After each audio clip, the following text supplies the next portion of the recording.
Hello and welcome everyone to the Phoenix National Network. This is Oscar Capel. The Phoenix National Network show is Focus on You with Phil and Oscar. Phil, right now, I think he's talking to his parole officer, so he can't be on. Only kidding, Phil. We know you talked to him earlier. So today is Focus on You. And again, we have Chris Januski on. I'm seeing Phil in the other screen, and it's funny to watch his reaction.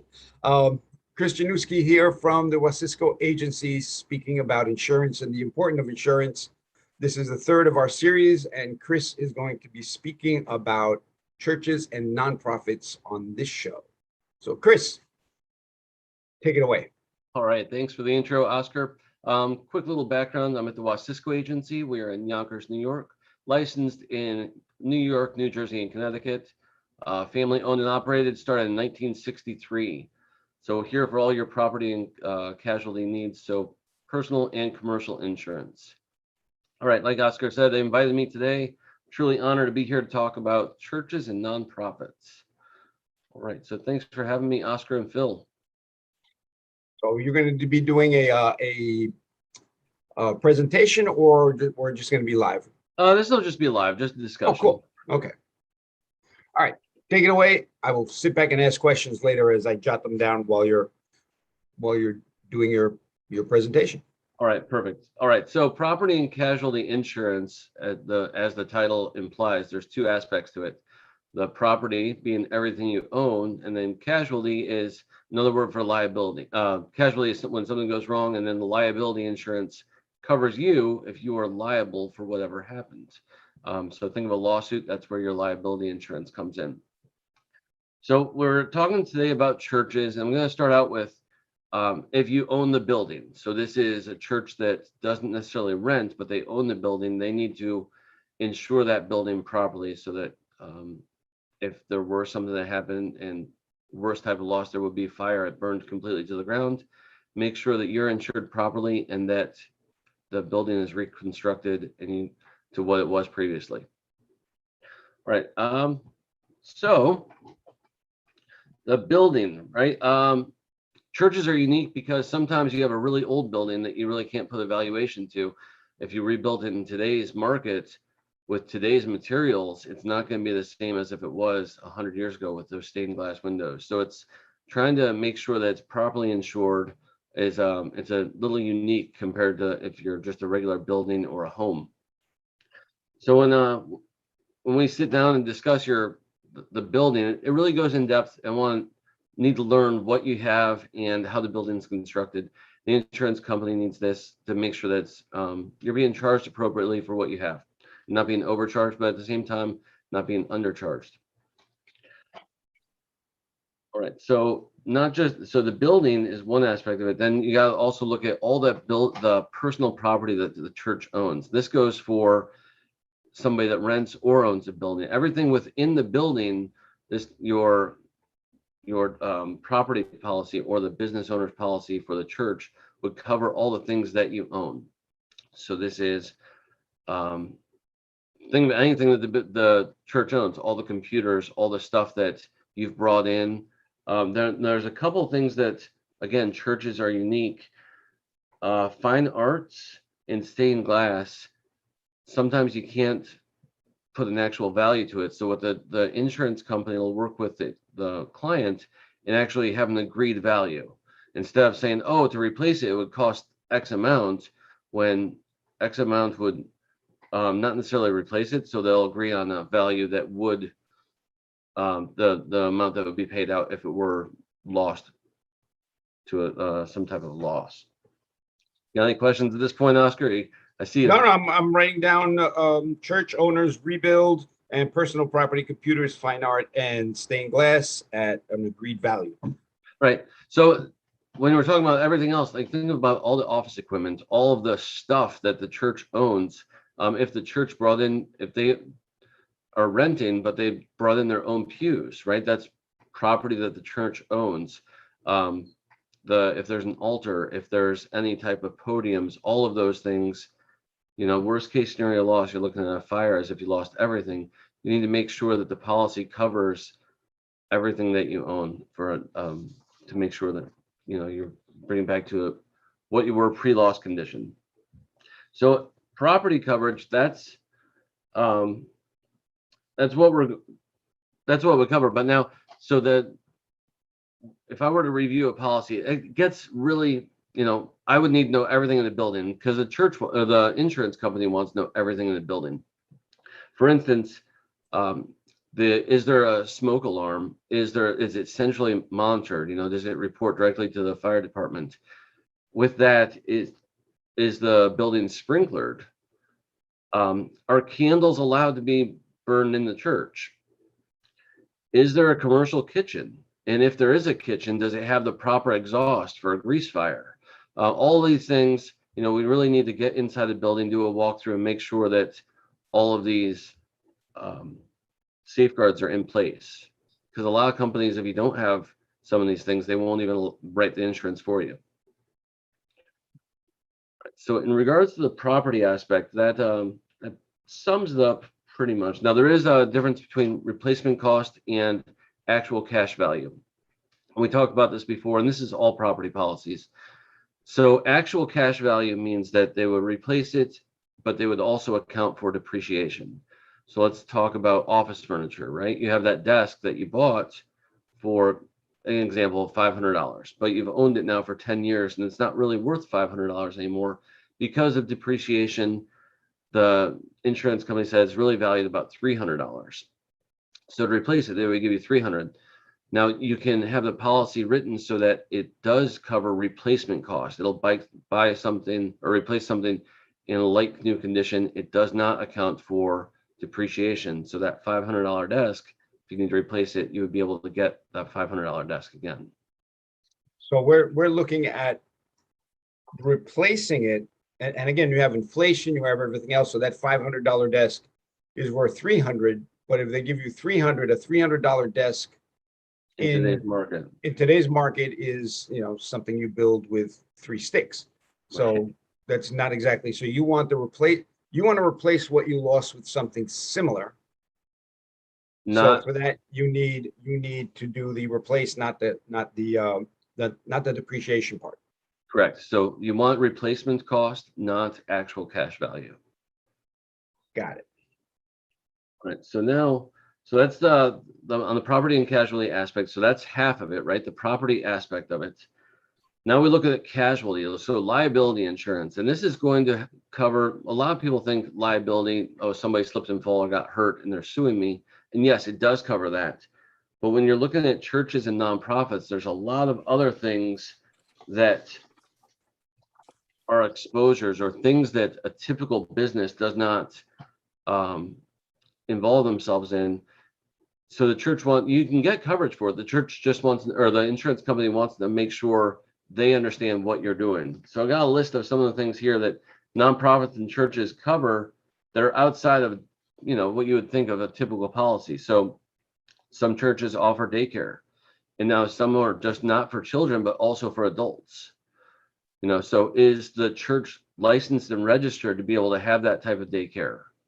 And if they are, how many children are attending it? And what's the ratio of licensed teachers to attendees? Some churches offer overnight camps or day camps during the summer. Another thing that, you don't think of a typical business offering those. Summer shelters, for a homeless shelter. Some offer job training. Some churches have a soup kitchen in them. They host special events that fundraisers for the church. They have halfway houses. Some have a youth or a rec center. Go on missionary trips. Some have schools actually attached to the church.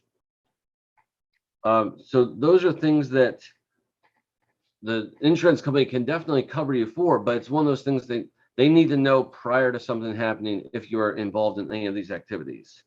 Now, a question on that. Right? So let's say that the church does not have those activities going on, and Right. they, as far as with their insurance. So talk to the insurance agent that you have, because of all those things listed, there's different companies that offer different types of insurance policies.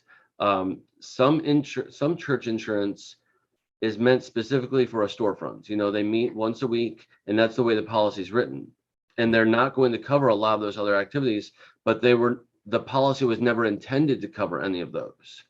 So if the church is going to be expanding its operations or moving in a different direction and offering new services, make sure that the current policy you can add those coverages to that current policy, because you may have to cancel that and rewrite completely to make sure that the church is covered for what they're now involved in. Wow. The insurance company looks at, they've all got their market of what they're willing to write and what they're willing to, have under their, that they're willing to insure. And if you start doing an activity that the church, that insurance company doesn't offer, and it's specifically in your contract that it's excluded, that's what's going to happen. If you get sued later, the insurance company says, no, we told you we're not covering this.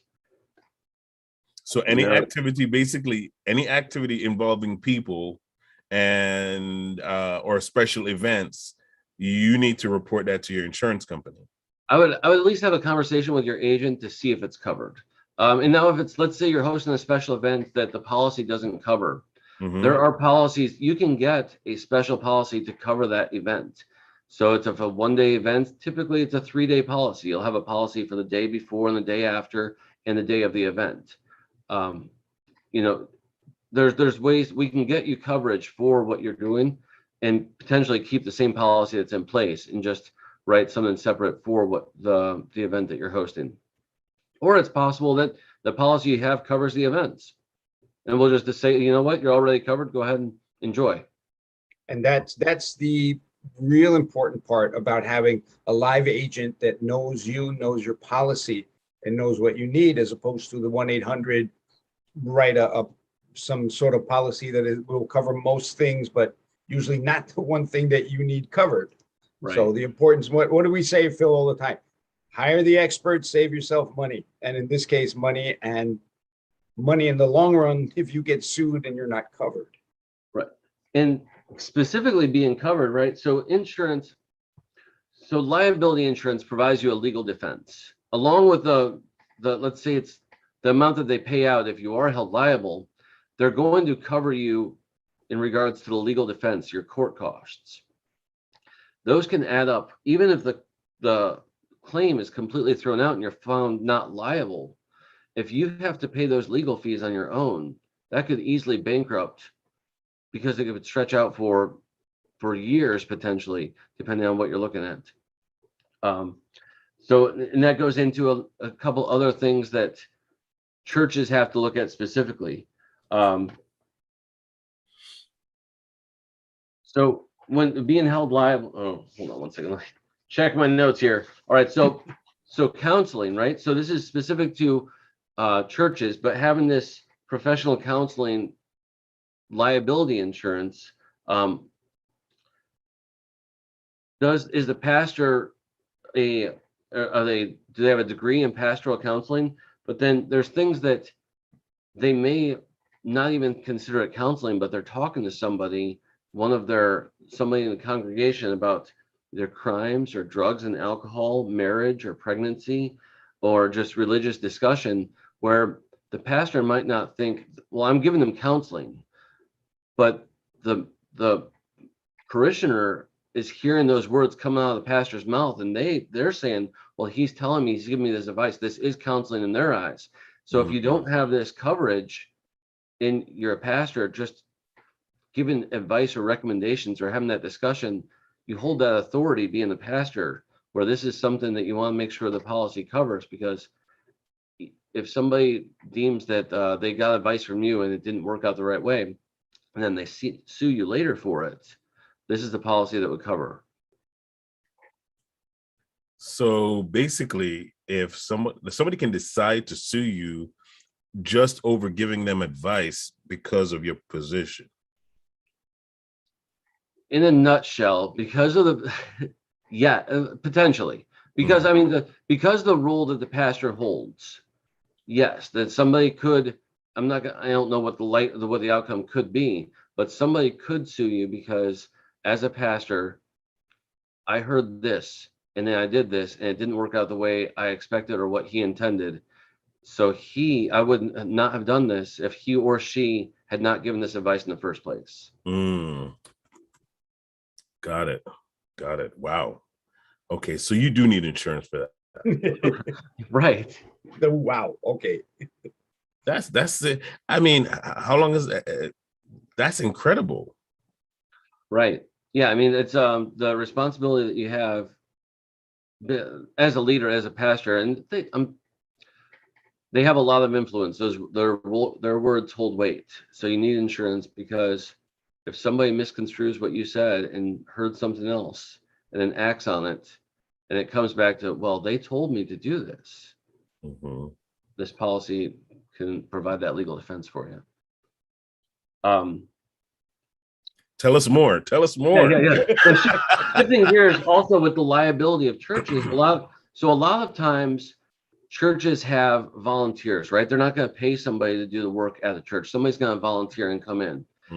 So making sure that the policy lists your volunteers as insureds, right? So if something happens, that volunteer is covered. So, wow. Okay. I need more paper. I need more note paper. That's incredible, man. Yeah, this is all available. This is why it's important to talk to your agent. So if somebody were to sue the church for bodily injury, right, liability, a lot of some policies, some carriers will actually change the definition and allow the words mental anguish to be included in there, so that you don't have to have a separate policy. If somebody sues you for mental anguish, the policy has potential to cover you for that too, which it's typically you'd have a separate policy altogether, where instead some of these policies can be tailored to include that in the business owners, the church policy. Okay. Another thing, personal and advertising injury, which a church probably says, well, I don't advertise, I don't have commercials going, I'm not advertising, I'm not doing anything. And until I was in insurance, I never understood personal and advertising injury. What that is, that covers for libel and slander. So if you were to say something about somebody and then they sued you because it was something derogatory, as long as it wasn't intentional when you first said it, the policy could provide coverage for that also. You all right with that, Oscar? Yeah, I'm just glad that nobody listens to me anyway, so I don't need this policy. No matter what advice I give people, go, it's Oscar. Right. So does that go for anybody, or is that, like, for instance, if I'm a pastor, right? And I have ministers under me, like employees within the church, basically, right? So and so or officiants, right? Of people who have officiated under the ministry, right? And they give advice to someone, does that person need to, do we need to place that coverage in situations like that as well? So when the policy is first written, the insurance company wants to know how many people are involved.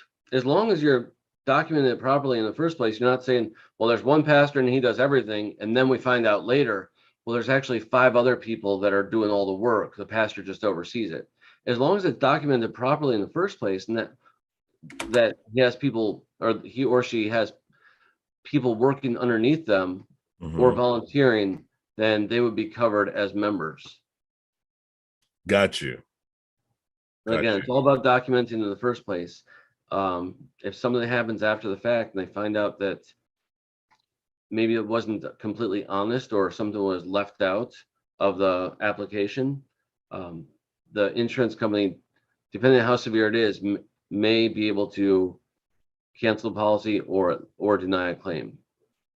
Wow. So that's Chris's superpower of being able to read an insurance policy, speak to you directly and say, your policy says this, is this true? Or your policy says this, oh yeah, that was true when I had the policy written 5 years ago, but now, it went from just me. It has changed. 20 people. What do I do now? And so in that case, what do? Do you write a new policy? Do you? We can amend the current policy, but that's an excellent point, Oscar, and this isn't just church policies. This is your home, your auto, everything. Doing an annual policy review with your agent, and it might only take 5 minutes. Hey, has anything changed? Are these things the same? Have you bought any new properties? Do you have any new cars? Do you have any children that are going to be licensed soon? Do you have any dogs, right, on your homeowner's policy because certain breeds are excluded? And then on the business side, like you said, just discussing the business, how many employees, what's the revenue that you're looking at? All of these things, it's a quick discussion, but making sure that the policy reflects what's actually happening. Right.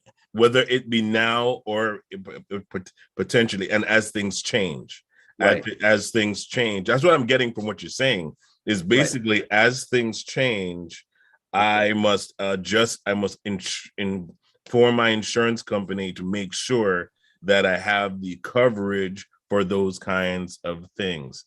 Now I heard this, and you could tell me how, if this is still, something that supposed to be a part of the insurance, but how about having events outside?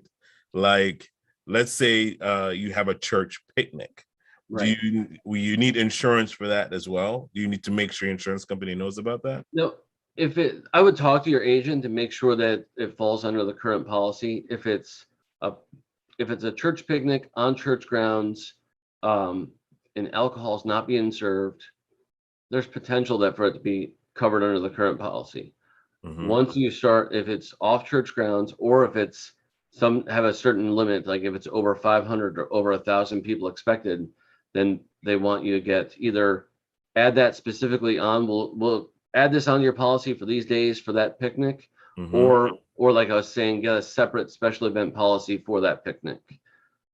Just because if something were to happen at that picnic, somebody gets hurt, somebody gets trampled on. I heard even if you get a bouncy house at a picnic or even at a birthday party, you need to put an extra insurance on because you have that bouncy house there. Right. Whoever rents the bouncy house should have insurance for it. Now, if the church is renting it, make sure that that's either buying the insurance from the rental place, and also let your church policy know, or your nonprofit policy know, that it will be there. But it needs to be covered by one of those two policies, if not both. All right. Yes, sir. I'm thinking no bouncy house at my birthday party. That's it. No, Sorry, I mean, Phil. you have my mind is going in all sorts of directions right now, because I do participate heavily in my church, and I am sure this program will help quite a bit of people as far as in understanding how to kind of protect themselves from certain variables, or unforeseen variables, which, we all know Murphy's Law, right? Right.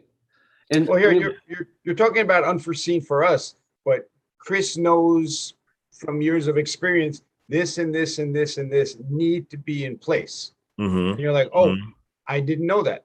Of course, we don't know that because we're not experts in that field where Chris is, and he sees it from a mile away, and we don't see it at all. But I thought you were an expert at everything, Oscar. I mean, that's what I keep telling you, and but yeah, you keep saying finally that. Believe me. Yeah, that's a whole other story. So wait, well, I have one question. Yes. Off the beaten path, but can we have insurance in Oscar's mouth? Like, this is everything he says. That's liability. I got a lot of that. I'm not sure we can cover that. Okay, continue. That was off subject. I was gonna say, if you know anybody that just wants a review, I have no problem sitting down with somebody, looking over their current policy, and seeing that they're covered for what they currently have. There was a pastor that I sat down, well, I reviewed their policy a couple of months ago, and at the end of the day, my policy that I could get them was only a couple $100 difference for almost identical coverage. And I told him, I was like, there's really no difference here. It's not a savings of money. By all means, if you want to work with me, I'd be honored, and I'll take the policy to our office. But I'm not going to steer you the wrong way. If you have a good policy, I'm going to be honest and, to discuss what you're exposed to, right? What all the things that could go wrong, make sure that policy addresses those. Or sometimes there's things where you're like, I don't need that coverage. For instance, crime coverage. It can be added that if something was stolen, it would be covered. So if you have a large sums of money or valuable items at the church, then maybe it's something you want to cover. But if you don't have those things to cover in the first place, why add that onto your policy? Right.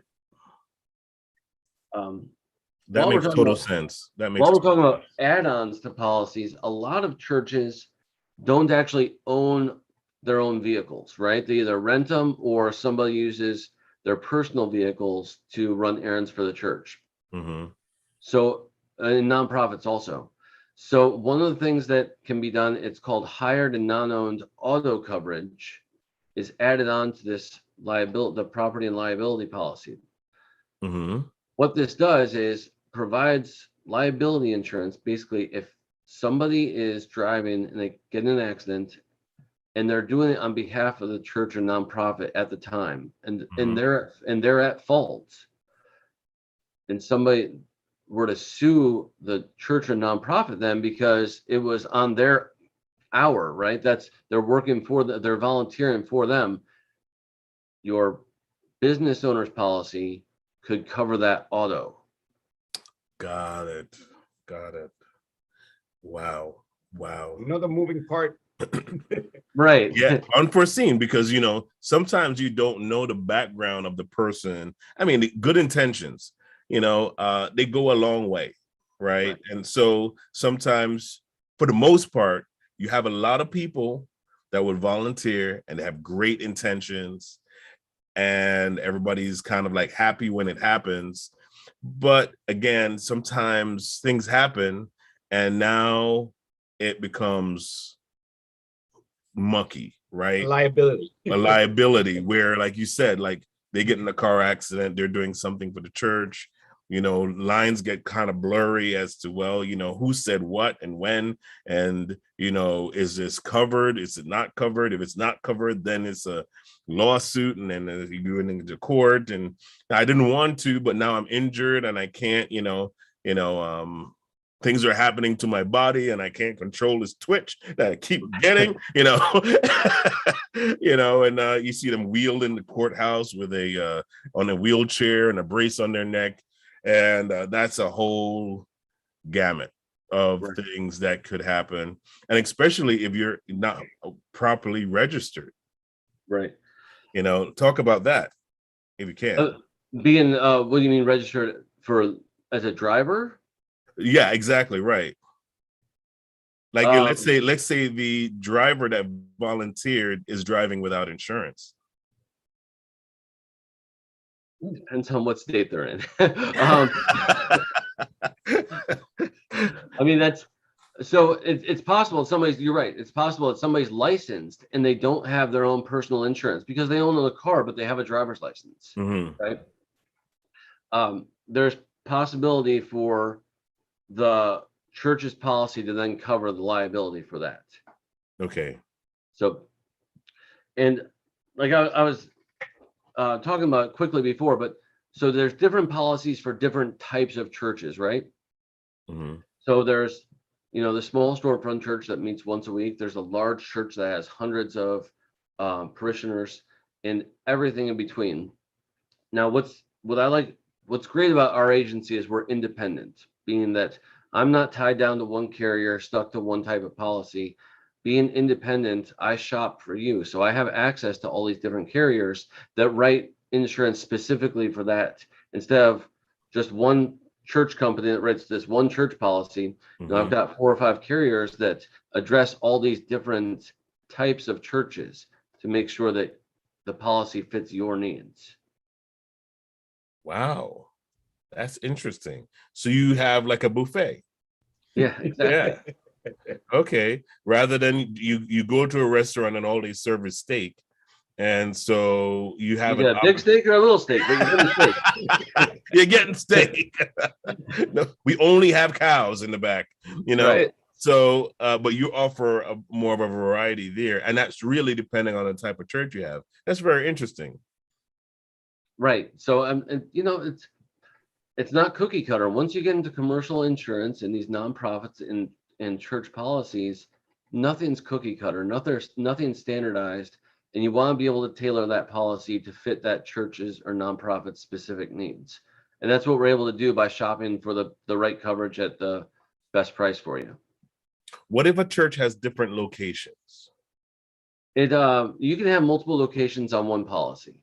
That's easily to be done. If the 2 locations are in separate states, it might be under separate policies. It depends on how it's written in what the company's willing to write. It might be separate policies then, but if it's within the same state, we can definitely get it on the same policy. Okay. Because every state has its own regulations. Insurance laws and regulations, correct. Yeah. Okay.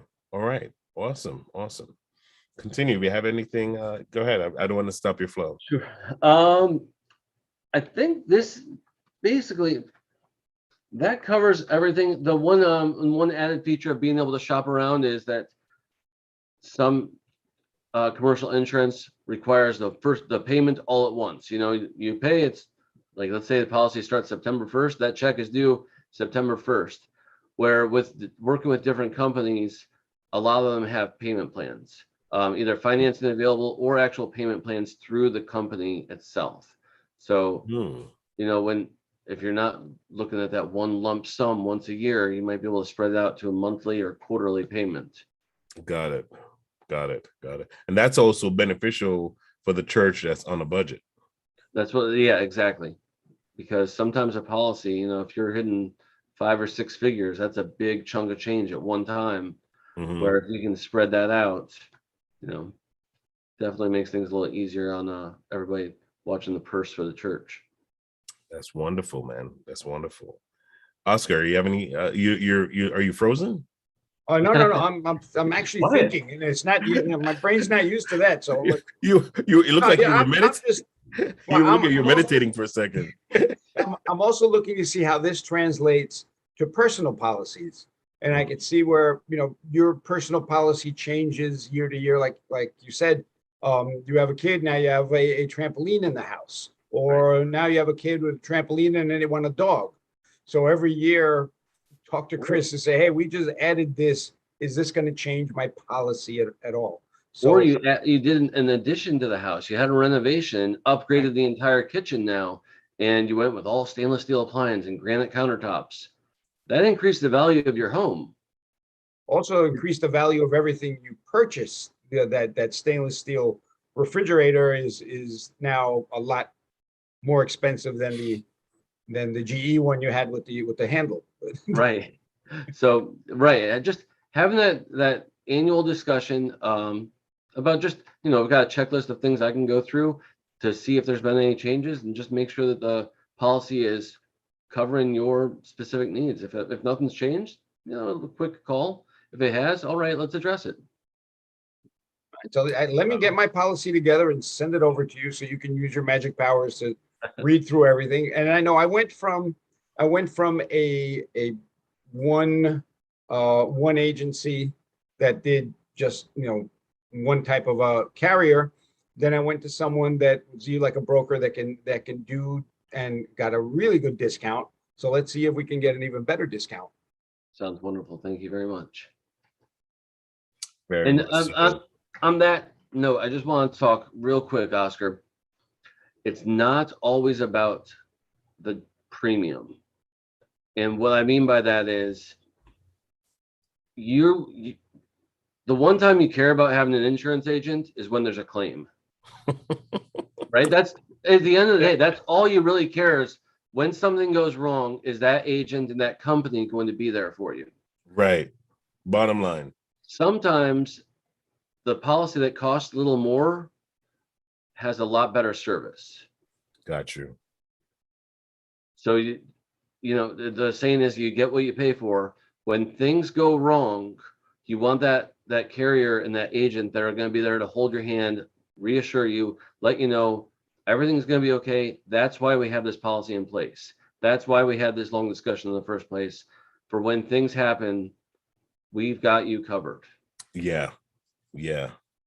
Very good, man. Listen, Chris, this is amazing. I know that there are people that are wondering how to reach you and get this more information. Because like you said, it's not a cookie cutter thing. It's very personal as far as them having a conversation with you. So how can our audience reach out to you? Sure. So if you can see Wasiczko Agency right there. So wasiczkoagency.com is our website. You can reach me personally at chris@wasiczkoagency.com is my email. Or you can reach me in the office. My phone number is 914-968-1344. I look forward to hearing from you. I'd love to chat and look over your policy and make sure that you are covered for what you do have. Awesome. Thank you so much again. Oscar, any last and final words?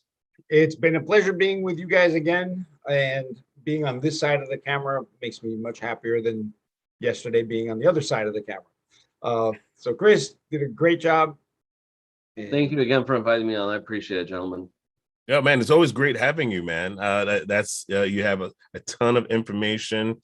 If you also would like to touch base with Chris, he is on our app. So if you download the app at Phoenix National Network from your app store, any app store that you have on your phone, you can look us up and find us there. Also, you can watch our programs live on Phoenix National Network on Roku and Amazon Fire TV. It is free, so you don't have to worry about anything else. You can just come on in and look for us, Phoenix National Network on Roku and Amazon Fire TV. And you can watch all of our past programs and our current programs and our future programs. All of our programs are on our network. If you'd like to join our network, you can reach out to me at Phoenix National businessgroup.com, and you'll find some information there, or you can give me a call at 914-297-7624. Looking forward to seeing you guys. What's coming up next is Mikhail, and he's going to be talking us about building wealth through his insurance agency. So we're looking forward to that as well. Take care, everybody, and we'll see you soon. Bye-bye.